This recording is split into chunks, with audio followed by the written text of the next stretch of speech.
Unity of command, unity of command means one person has only one boss. ठीक है, अब होता क्या है, अगर एक पर्सन का एक ही बॉस होगा तो प्रॉब्लम्स अराइज ज़्यादा नहीं होगी। उसने जैसा कहा है, जब कहा है, जिस तरीके से कहा है, उसके अकॉर्डिंग एक एम्प्लॉय काम को करेगा। ठीक है, प्रॉब्लम फेस नहीं होगी। एक नेगेटिविटी माइंड में जो क्रिएट हो जाती है कुछ कुछ टाइम बाद, वो भी क्रिएट नहीं होगी। ठीक, चलिए डिस्कस करते हैं point wise. First point is the meaning. So, unity of command means an employee should receive orders from only one superior, कि एक एम्प्लॉय जो है वो ऑर्डर्स को रिसीव करेगा किसके द्वारा? ओनली वन सुपीरियर के थ्रू। ठीक है, next point is single authority. Each worker is accountable to only one manager, की जो अगर हम एक सिंगल वर्कर की बात करें या एम्प्लॉय की बात करें, वो अकाउंटेबल किया जाएगा ओनली ए सिंगल मैनेजर।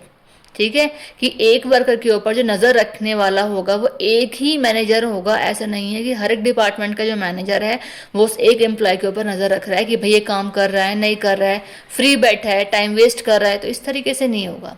एक मैनेजर है, उसके अंडर में एक एम्प्लॉय काम कर रहा है, उसे पता है कि उसे कब काम देना है, कैसे देना है, क्या वो कर रहा है, क्या नहीं कर रहा है, सारी चीज़ें। ठीक है, नेक्स्ट इज अवॉइड्स कन्फ्यूज़न, कि जो यूनिटी ऑफ कमांड वाली जो कंडीशन है, ठीक है, वो अवॉइड करती है कन्फ्यूज़न को। कन्फ्यूज़न क्यों अवॉइड करती है?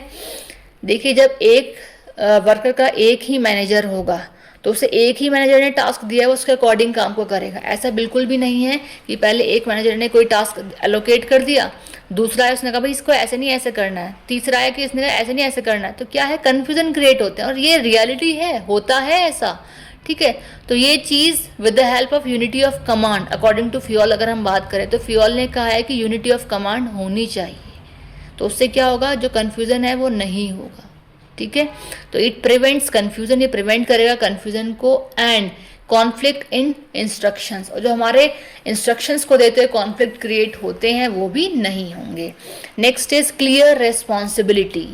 ठीक, यूनिटी ऑफ कमांड की वजह से होगा क्या, कि जो रेस्पॉन्सिबिलिटीज़ होंगी वो क्लियर कट होगी। जब रेस्पॉन्सिबिलिटीज़ हमें क्लियर कट हैं तो एम्प्लॉय ढंग से काम को करेगा भी, और जो एक सीनियर है वो काम को करवाएगा भी, क्योंकि उसे पता है उसके अंडर में एक ही एम्प्लॉय काम कर रहा है। ठीक है, तो इसलिए लिखा है the employee clearly knows who is responsible for giving orders, उसे पता है कि कौन रेस्पॉन्सिबल है मुझे ऑर्डर्स, इंस्ट्रक्शंस देने के लिए, वर्क एलोकेट करने के लिए। Next is better discipline, discipline भी बेटरली मेंटेन हो पाएगा। It help maintain discipline in the organisation. अब ऑर्गेनाइजेशन में डिसिप्लिन कैसे मेंटेन होगा? अब देखो, एक जूनियर के अंडर एक जो एक जूनियर है उसको जो देखने वाला होगा वो एक ही सीनियर है, तो प्रॉब्लम कहीं क्रिएट नहीं हुई, कहीं मिसअंडरस्टैंडिंग क्रिएट नहीं हुई। उसे पता है काम उसे कौन देगा, और वर्क लेने वाले को पता है भी उसे काम कौन देगा।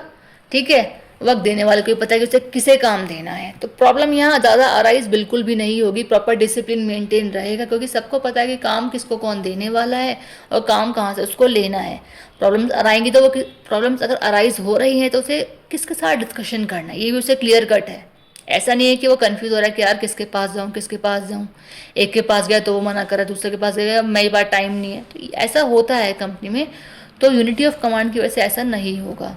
नेक्स्ट इज इम्प्रूव्स एफिशिएंसी, कि अकॉर्डिंग टू फियोल जो हमारे मैन पावर है उनकी एफिशिएंसी इम्प्रूव होगी। लिखा है ना, work becomes more organised and effective. जो वर्क होगा वो ऑर्गेनाइज्ड भी होगा और इफेक्टिव भी होगा, क्योंकि एक एम्प्लॉय को पता है कि सारा काम उसे करना है, किस तरीके से करना है, कब करना है, कैसे करना है, वो उसको खुद को पता है, अपने अकॉर्डिंग उसे मैनेज करना है। ठीक है, next is proper communication. It ensure clear and smooth communication between manager and employee. ये जो प्रॉपर कम्युनिकेशन है, फिर हम बात करें कि जो हमारा मैनेजर है और एम्प्लॉय है उन दोनों के बीच में स्मूथ कम्युनिकेशन बना रहेगा।